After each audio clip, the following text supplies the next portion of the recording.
शायकीन cricket भी हैं जो चाहते हैं कि यहाँ पर मजीद भी क्रिकेट के टाकरे होने चाहिए, और ख़ास तौर पर अभी तो यहाँ पर बांग्लादेश का हो रहा है, लेकिन मेरे साथ जो दो शायकीन क्रिकेट हैं वो चाहते हैं कि इंडिया के यहाँ पर जो है कोई टाकरा होना चाहिए, कोई मैच होना चाहिए। उनसे बात करते हैं। आपने जो भी अपने हाथ में ये बनाया हुआ है, प्ले कार्ड बनाया हुआ है, तो क्या आप कहना चाह रहे हैं, क्या मैसेज देना चाह रहे हैं? हम इंडिया को एक्चुअली बुलाना चाह रहे हैं और उनको बताना चाह रहे हैं कि ये हमारा मुल्क जो है ये बिल्कुल सेफ़ है हर पॉइंट ऑफ व्यू से।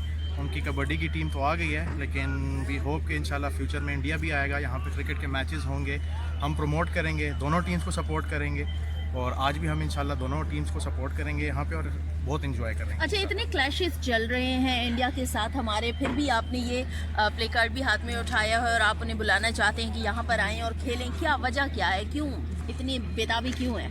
इंडिया पाकिस्तान का तो हमेशा आपको पता है टाकरा रहा है, और इंडिया पाकिस्तान का मैच हर कोई देखता है, तो इसीलिए मैं चाहता हूँ कि इंडिया भी पाकिस्तान है और यहाँ पे मैचेस हो इंडिया के। ठीक है जी, पाकिस्तान जिंदाबाद का नारा हो जाए। जी बिल्कुल, पाकिस्तान जिंदाबाद, जिंदाबाद, पाकिस्तान जिंदाबाद। और बिल्कुल शायकीन क्रिकेट यही कह रहे हैं कि इंडिया को भी यहाँ पर आना चाहिए। क्लैशेस अपनी जगह, लेकिन खेल तो खेल है, और यहाँ पर जब खेल होगा तो यकीनन खेल जमेगा भी, दोनों टीमों को सपोर्ट भी करेंगे। और इनका ये भी कहना है कि क्योंकि पाकिस्तान और इंडिया का जो मैच है वो पसंद बहुत ज़्यादा किया जाता है, तो शायकीन क्रिकेट यहाँ पर क्रिकेट के लम्हात से लुत्फानंदोज़ हो रहे हैं और अपनी छोटी छोटी सी ख्वाहिशात भी लेकर स्टेडियम पहुँच रहे हैं। जी।